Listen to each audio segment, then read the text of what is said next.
Rice sauce செய்ய தான் எப்படின்னு பார்க்க போகிறோம். நான் சாத்தை வச்சுருக்கேன். அடுப்பில் அந்த தாளிக்கிற கரண்டி வச்சு ஒரு ஸ்பூன் எண்ணெய் ஊற்றிருக்கேன். கொஞ்சோண்டு கருவேப்பிலை, கொஞ்சோண்டு கடுகு தரிசி.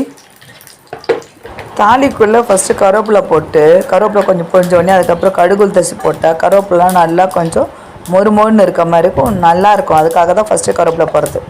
கொஞ்சோண்டு பார்த்திங்கன்னா பெருங்காயத்தூள் பண்ணியிருக்கேன். பச்சை மிளகா பார்த்தீங்கன்னா அந்த நீல வாக்கில் இல்லை, அது அந்த ரவுண்டு வாக்கில் பொடி பொடியாக கட் பண்ணி வச்சுருக்கேன். இது அந்த இஞ்சியும் பார்த்தீங்கன்னா பொடி பொடியாக கட் பண்ணி வச்சுருக்கேன்.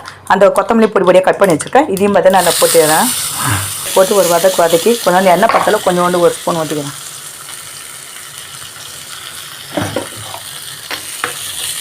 இதுக்கு நான் பார்த்தீங்கன்னா தயிரும் ஊற்றுவேன், நான் பாலும் ஊற்றுவேன். அப்போ தான் கொஞ்சம் நல்லாயிருக்கும். இதுக்கு தேவையான அளவு உப்பு போட்டுக்கினேன். இப்போ நம்ம தாளித்து வச்சுருக்க அந்த இஞ்சி, பச்சை மிளகாய், கொத்தமல்லி எல்லாமே எடுத்து சாத்தில் போட்டுக்கிறோம். இதிலே கொஞ்சம் தயிர் ஊற்றிக்கிறேன். கொஞ்சம்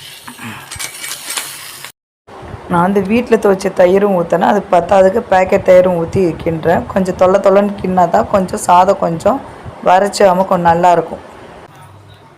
பேக்கெட் தயிர் கொஞ்சம் ஊற்றின்னு கொஞ்சோண்டு பால், தயிர் எந்த அளவுக்கு போடுறோமோ அந்த அளவுக்கு பால் ஊற்றினா கொஞ்சம் நல்லா இழுத்து நல்லா இருக்குது. கொஞ்சம் தயிர் குறையுது. இந்த பாருங்க, நம்ம எவ்வளோ கொத்தமல்லி எவ்வளோ இஞ்சி போட்டோம் அதில் சுத்தமாக பாருங்கள், இருக்க இடமே தெரியல.